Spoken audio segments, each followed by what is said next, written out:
ಶ್ರೀರಂಗಮಂಗಳಮಣಿಂ ಕರುಣಾನಿವಾಸಂ ಶ್ರೀವೆಂಕಟಾದ್ರಿಶಿಖರಾಲಯಕಾಲಮೇಘಂ ಶ್ರೀಹಸ್ತಿಶೈಲಶಿಖರೋಜ್ವಲಪಾರಿಜಾತಂ ಶ್ರೀಶಂ ನಮಾಮಿ ಶಿರಸಾ ಯದುಶೈಲದೀಪಂ. ಅಶ್ವಮಂದಿರ digital ವಾಹಿನಿಯ ಎಲ್ಲ ವೀಕ್ಷಕರಿಗೂ ಕೂಡ ನನ್ನ ಪ್ರಣಾಮಗಳು. ನೋಡಿ, ಈ ದಿನ ತುಂಬಾ ವಿಶೇಷವಾಗಿರುವಂತಹ ದಿನ. ಗುರು ಗ್ರಹ ಅಂದ್ರೆ ಗುರುವಿನ ಬದಲಾವಣೆಯ ಸುಸಂದರ್ಭ, ಸುಮುಹೂರ್ತ ಅಂತ ಕರಿತೀವಿ. ತುಂಬಾ ವಿಶೇಷವಾಗಿರುವಂತಹ ದಿನ ಅಂತ ಯಾಕೆ ಹೇಳ್ತಾ ಇರುವಂತಂದ್ರೆ, ಈ ದಿನ ಗುರುವಿನ ಬದಲಾವಣೆಯಿಂದಾಗಿ ಏನು ಫಲಗಳನ್ನ ನಾವು ಪಡ್ಕೊಳ್ಬಹುದು ಅನ್ನುವಂಥದ್ದ ತಿಳಿಸುವಂತ ಕಾರ್ಯಕ್ರಮ ಇದಾಗಿದ್ದು. ದಿನದ ಪಂಚಾಂಗವನ್ನು ನೋಡೋಣ.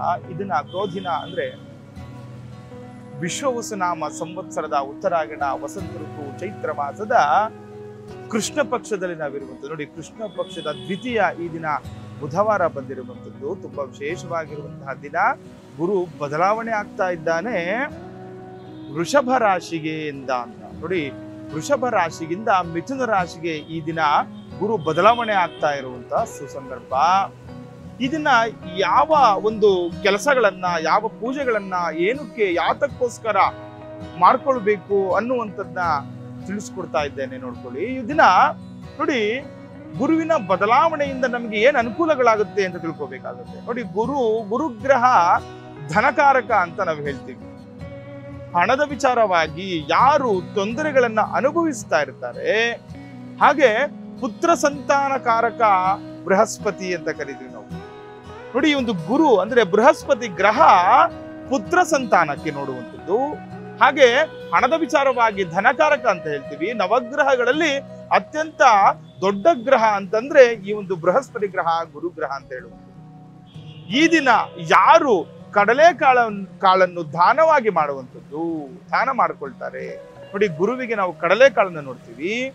ಕಡಲೆಕಾಳನ್ನ ದಾನ ಮಾಡುವುದರಿಂದ, ಹಾಗೆ ಬಂಗಾರದ ಬಣ್ಣ, ಹಳದಿಯ ಒಂದು ಕಲರ್, ಏನು ಹಳದಿಯ ಬಣ್ಣದ ವಸ್ತ್ರಗಳನ್ನ ದಾನ ಮಾಡುವುದರಿಂದ ನಿಮಗೆ ಪುತ್ರ ಸಂತಾನ. ನೋಡಿ, ಕೆಲವೊಬ್ರು ನೋಡ್ತಾ ಇರ್ತಾರೆ, ಪುತ್ರ ಸಂತಾನಕ್ಕೋಸ್ಕರ ತುಂಬಾ ಜನ ಅಪೇಕ್ಷೆಯಲ್ಲಿರುವಂಥದ್ದು. ಅಂತವರಿಗೆ, ಸಂತಾನ ಭಾಗ್ಯ ಇಲ್ಲದವರಿಗೆ ಈ ದಿನ ಯಾರು ಗುರುಗ್ರಹದ ಮಂತ್ರವನ್ನು ಜಪ ಮಾಡ್ಕೊಳ್ತಾರೆ, ದಾನವನ್ನು ಮಾಡ್ತಾರೆ, ಅವರಿಗೆ ಗುರುವಿನ ಅನುಗ್ರಹದಿಂದ ಈ ದಿನ ಪುತ್ರ ಸಂತಾನ ಆಗುವಂಥದ್ದು, ಸಾಲದಿಂದ ಮುಕ್ತಿಯನ್ನು ಪಡಿಬಹುದು, ಹಣವನ್ನು ಅಭಿವೃದ್ಧಿ ಪಡ್ಕೊಳ್ಬಹುದು, ಹಣದ ಒಳ ಹರಿವನ್ನು ಕೂಡ ಈ ದಿನ ಹೆಚ್ಚಿಸಿಕೊಳ್ಳಬಹುದು ಅಂತ ಹೇಳುವಂಥದ್ದು. ಈ ದಿನ ಪ್ರಾತಃ ಕಾಲದಲ್ಲಿ ಎದ್ದು ಸ್ನಾನಾದಿಗಳನ್ನು ಪೂರೈಸಿ ತದನಂತರ ನಿಮ್ಮ ಒಂದು ಗೃಹದಲ್ಲಿರುವಂತಹ ದೇವರ ಮನೆಯಲ್ಲಿ ಈ ದಿನ ವಿಶೇಷವಾಗಿರುವಂತಹ ಪೂಜೆಯನ್ನು ಮಾಡ್ಕೊಳ್ಬೇಕು. ಗುರುವಿಗೆ ಸಂಬಂಧಪಟ್ಟಂತಹ ಕಳಶವೊಂದು ಇಟ್ಟು, ಕಳಶದಲ್ಲಿ ಗುರುವನ್ನು, ಬೃಹಸ್ಪತಿಯನ್ನು ಆರಾಧನೆ ಮಾಡ್ಕೊಳ್ತಾ ಒಂದು ತುಪ್ಪದ ದೀಪವನ್ನು ಹಚ್ಚಿ, ಅಲ್ಲಿ ಕಡಲೆಕಾಳನ್ನು ಇಟ್ಟು ನಿಮ್ಮ ಯಥಾಶಕ್ತಿ ಒಂದು ಫಲದಕ್ಷಿಣೆಗಳೊಂದಿಗೆ ಕಡಲೆಕಾಳು. ನೋಡಿ, ಕಡಲೆ ಬೇಳೆಯನ್ನು ದಾನ ಮಾಡಬಾರದು, ಯಾಕಂದ್ರೆ ಒಡೆದ ಕಾಳಿನ ದಾನದಿಂದ ನಮ್ಗೆ ಫಲ ಸಿಗಲ್ಲ ಅಂತ ಹೇಳುತ್ತೆ. ಕಡಲೆ ಕಾಳನ್ನು ದಾನವಾಗಿ ಮಾಡಬೇಕಾಗುತ್ತೆ. ಎಲ್ಲಾದ್ರೂ ದೇವಸ್ಥಾನಕ್ಕೆ ಕೊಡುವಂಥದ್ದು, ಬಡವರಿಗೆ ಕೊಡುವಂಥದ್ದು, ಅಥವಾ ಯಾರಾದ್ರೂ ಕೈಲಾಗದವರು ಅಥವಾ ಬಡವರಿಗೆ, ಅಂತವರಿಗೆ ನೀವು ದಾನವಾಗಿ ಮಾಡಿದಾಗ ಆ ದಾನ ಫಲದಿಂದ ನೀವು ಅಭಿವೃದ್ಧಿಯನ್ನು ಪಡಿಬಹುದು. ಆರ್ಥಿಕ ಸಂಕಷ್ಟಗಳನ್ನ ಯಾರು ಅನುಭವಿಸ್ತಾ ಇರ್ತಾರೆ ಎಲ್ಲದಕ್ಕೂ ಕೂಡ ಮುಕ್ತಿಯನ್ನು ಪಡಿಬಹುದಾಗಿದೆ. ತುಂಬಾ ವಿಶೇಷವಾಗಿರುವಂಥದ್ದು.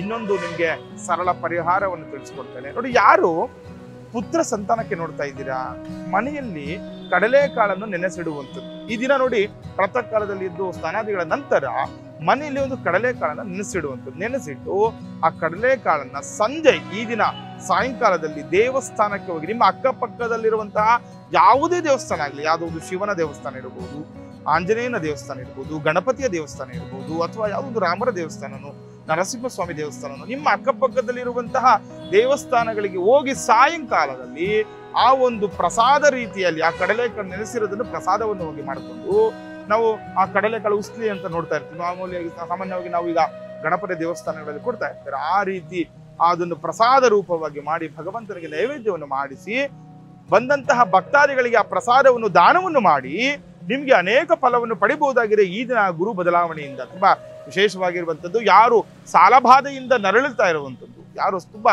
ಸಾಲ ಮಾಡ್ಕೊಂಡ್ಬಿಟ್ಟಿರ್ತೀರ, ಹಣ ತೀರಿಸ್ಲಿಕ್ಕೆ ಆಗ್ತಾ ಇರಲ್ಲ, ಅವರಿಗೂ ಕೂಡ ಮುಕ್ತಿ ಸಿಗುವಂತಹ ತುಂಬಾ ವಿಶೇಷವಾಗಿರುವಂತಹ ದಿನ. ಇದರೊಟ್ಟಿಗೆ ಓಂ ಗಂ ಗುರುವೇ ನಮಃ, ಓಂ ಗಂ ಗುರವೇ ನಮಃ ಈ ಒಂದು ಮಂತ್ರವನ್ನು 108 ಬಾರಿ ಜಪ ಮಾಡಿ, 1008 ಬಾರಿ ಜಪ ಮಾಡಿ. ನಿಮ್ಮ ಅನುಕೂಲ, ಕೆಲವರಿಗೆ ಏನಾದ್ರೂ ಸಮಯ ಇಲ್ಲ ಅಂತಂದ್ರೆ ನಾವು ಕಡೆಯ ಪಕ್ಷದಲ್ಲಿ 108 ಬಾರಿ ಆದರೂ ಭಗವಂತನಾದ ಓಂ ಗಂ ಗುರವೇ ನಮಃ ಎನ್ನುವ ಮಂತ್ರವನ್ನು ನೀವು ಜಪ ಮಾಡುವಂಥದ್ದು, ಪಠನ ಮಾಡುವಂಥದ್ದು ಮಾಡಿದಿ ನಿಮ್ಮಲ್ಲಿರುವ ಎಲ್ಲ ಆರ್ಥಿಕ ಸಂಕಷ್ಟಗಳಿಂದ ಮುಕ್ತಿಯನ್ನು ಪಡೆಯಬಹುದು.